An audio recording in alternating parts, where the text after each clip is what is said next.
Muy buenos días, mis amados hermanos. Por la gracia de nuestro buen Dios estamos llegando a este sábado 26 de diciembre del 2020. Quiero invitarles a dar gracias. Padre, damos muchas gracias por el día que nos regala, por la vida que nos ofrece, por su amor y su cuidado incondicional hacia su pueblo, Señor. Damos gracias porque hasta aquí nos ha guardado, nos ha preservado en medio de todas las pruebas que nos han tocado pasar durante este año. En sus manos dejamos nuestras vidas, nuestra profunda gratitud por su presencia y su Espíritu Divino que nos ha sustentado y guiado durante este tiempo.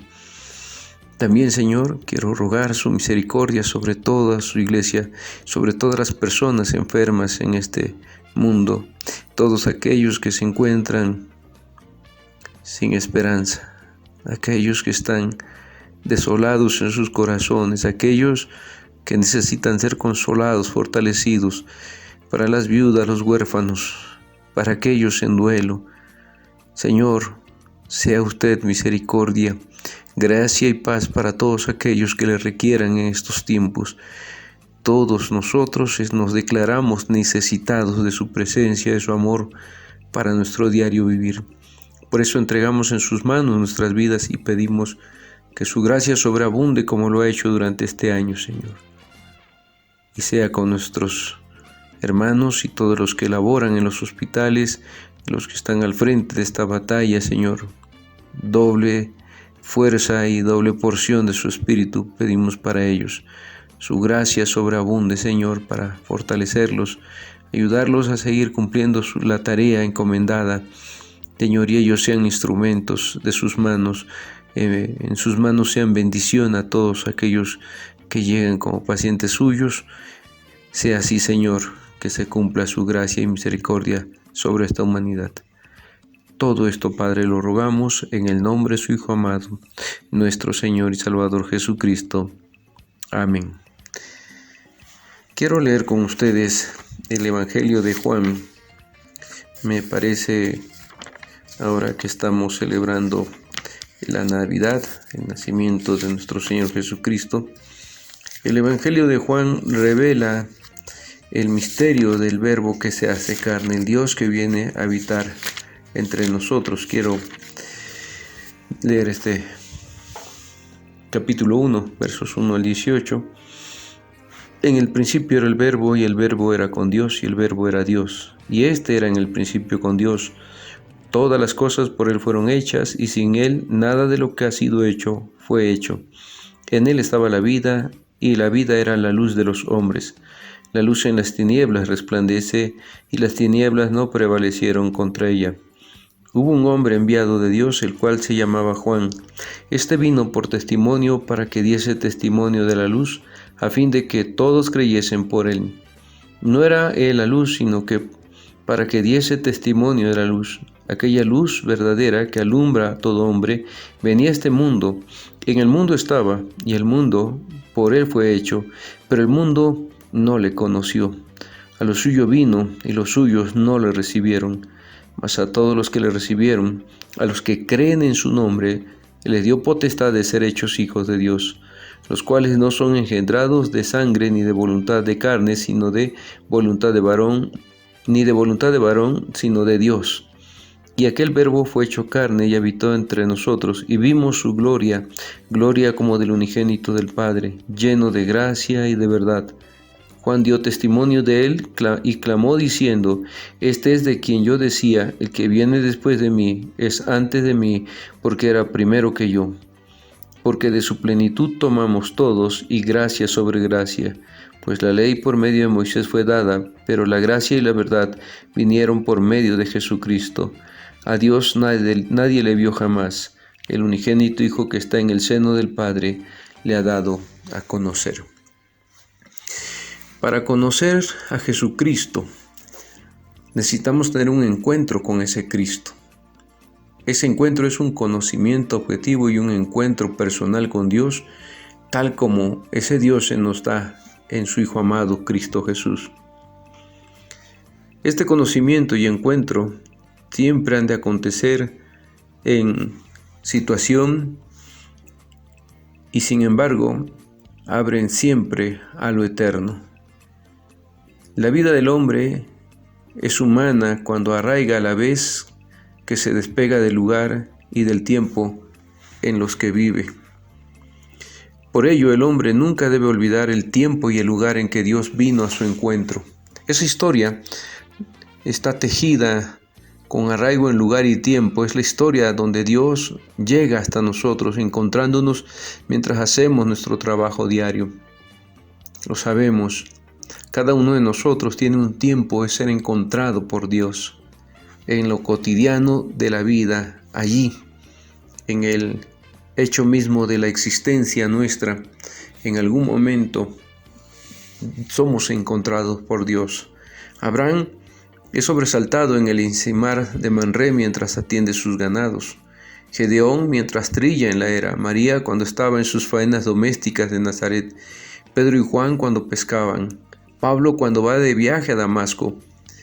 Así, la historia misma de la Escritura nos revela que Dios sale al encuentro del hombre en su situación y contexto histórico.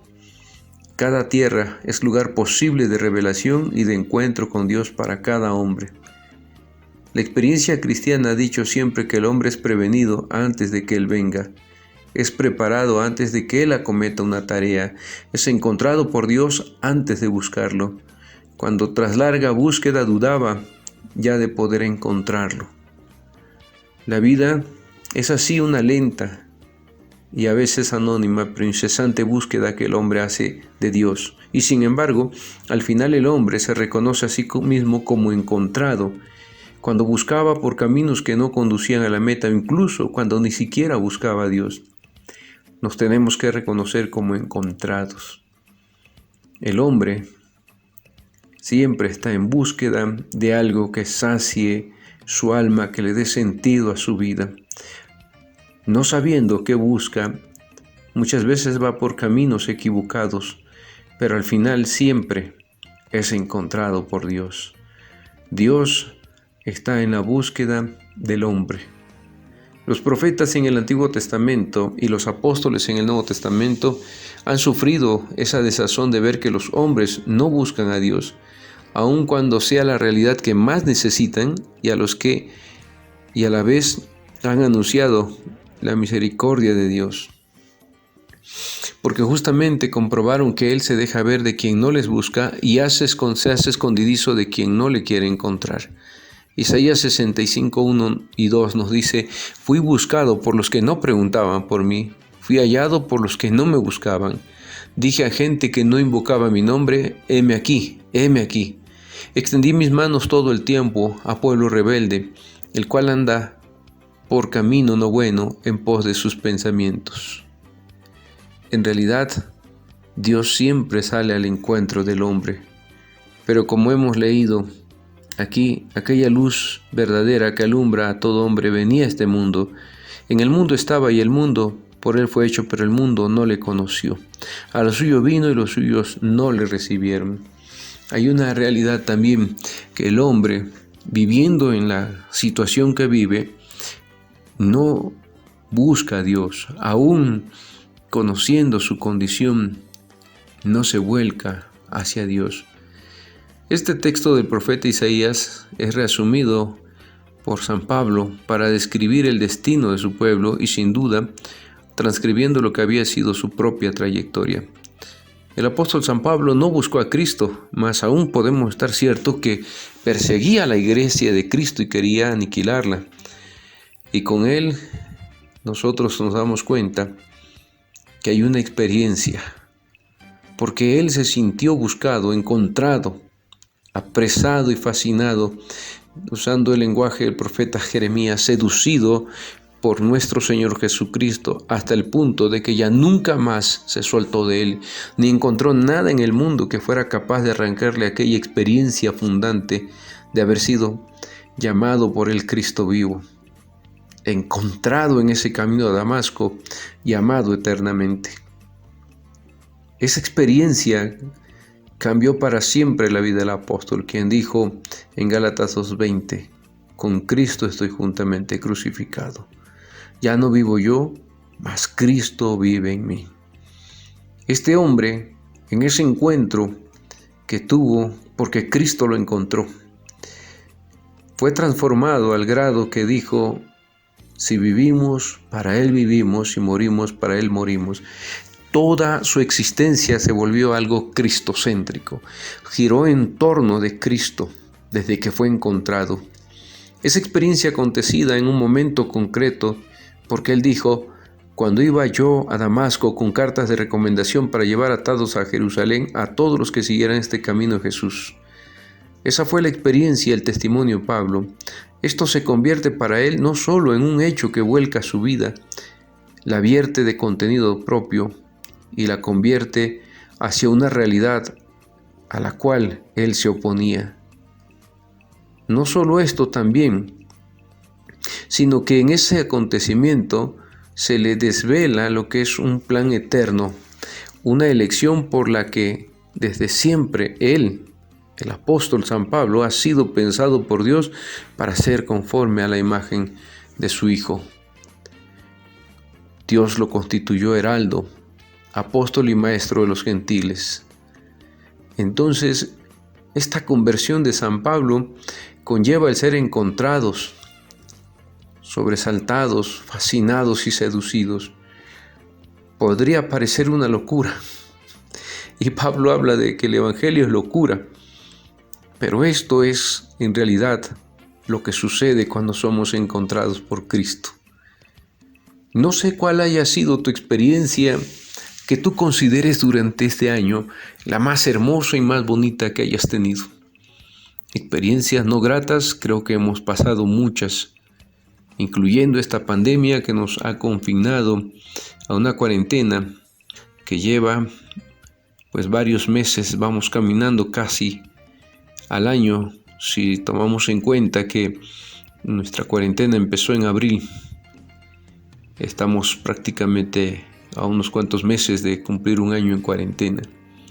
Para muchos esta experiencia ha sido triste, difícil, no solo porque algunos perdieron su empleo o no celebraron sus 15 años o una boda como hubieran querido, sino porque muchos tuvieron que ver partir un ser amado por causa de esta pandemia. Y sin embargo, en medio de todo esto, alguno podrá decir: yo tuve esta experiencia, a pesar de todo esto, muy grata.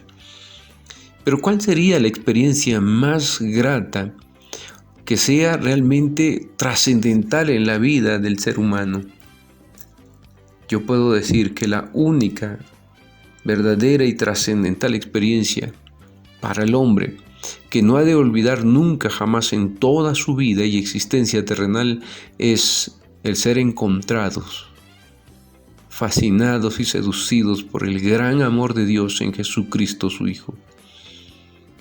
La historia de nuestra salvación no es más que la sucesión de llamadas y respuestas, de búsquedas y de encuentros que inicia Dios y a la que respondemos los hombres y mujeres de este mundo. En Jesucristo esa llamada se ha hecho palabra audible, algo que puede ser palpable, tocable. Dice Juan 1:1, lo que era desde el principio, lo que hemos oído, lo que hemos visto con nuestros ojos, lo que hemos contemplado y palparon nuestras manos tocantes al verbo de vida. Porque la vida fue manifestada y la hemos visto, y testificamos y anunciamos la vida eterna, la cual estaba con el Padre y se nos manifestó. 1 Juan 1, versículos 1 y 2. Esa búsqueda se ha hecho destino de Dios con nosotros, vivido así como lo anunció. He aquí yo estoy con vosotros hasta el fin del mundo. Así que no caminamos solo la existencia terrena con todo lo que implique. Los sinsabores, las pruebas, a veces los sucesos que resultan incomprensibles o el duelo de la partida de un ser amado.